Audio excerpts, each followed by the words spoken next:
On today's The Anime Show, When Marnie Was There, possibly the final work by Studio Ghibli. Is it any good?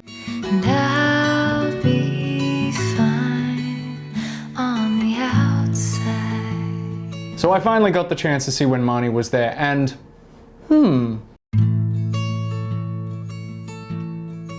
it's certainly a Ghibli film.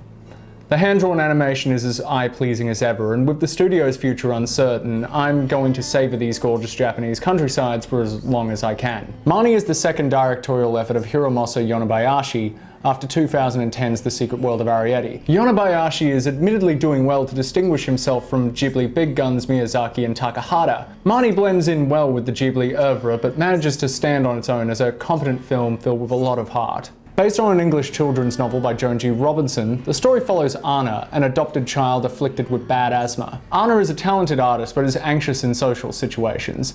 There's a sense of abandonment surrounding Anna and she doesn't let anyone get close. When her health takes a turn for the worse, her kindly adopted mother sends her to live with her even more avuncular aunt and uncle living in Koshiro, standing in for the novel's Norfolk Island setting. While Anna explores the beautiful seaside town, seriously, Ghibli does some gorgeous coastal settings, she sees a light in the window of the long-abandoned marsh house. Although a ruin for decades, the house is inhabited by the ethereally beautiful Marnie. In spite of herself, Anna feels at ease with Marnie, who wants their friendship to be a secret, can't go very far from the mansion grounds, and is seemingly able to infiltrate Anna's dreams. So yeah, I was an immediate sucker for Marnie's premise. Is Marnie a ghost, an imaginary friend, a psychopomp? I'm so happy I get to use that word again after the Death Parade review. What does she want from Anna?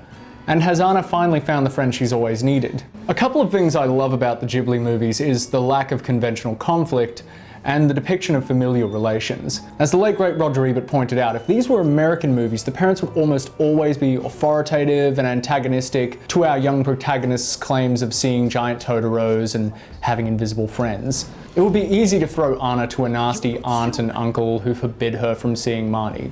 Boom, instant conflict, we got a story. Instead, Anna's aunt and uncle are loving and understanding parent figures that stand by Anna even when she goes off the rails. Heck, the main conflict of the film is generated by Anna herself, whose anxiousness and self-loathing causes her to blow up at people. We almost don't like Anna for what a grumbly teenager she is, but as her circumstances become apparent, it's hard not to feel for her. Marnie, on the other hand, is beautiful, affluent, and outgoing, especially compared to Anna, but there is a loneliness about her that makes the rapport between the two of them very sweet to watch. Since the movie hinges on the mystery of what Marnie is, she is somewhat underdeveloped through most of the film, and for the first half hour I was wondering if Marnie would even be there at all. Upon saying that, the film is built around the handful of moments Marnie and Anna spend exploring the rural setting and learning about each other. These scenes are all very intimate, beautifully illustrated of course, and it's hard not to feel incredibly at ease through the whole thing. While most Ghibli films have a soaring, adventurous soundscape, usually by way of Joe Hisaishi, composer Takatsugu Muramatsu's score is somber, mysterious, and perfectly complements the film's more emotive sections. And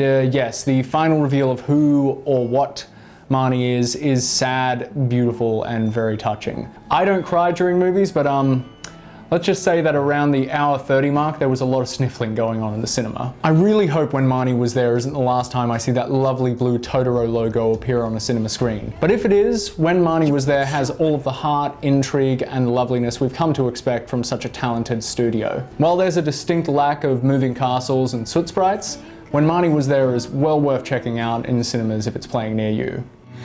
Would you cry if I died? Would you remember my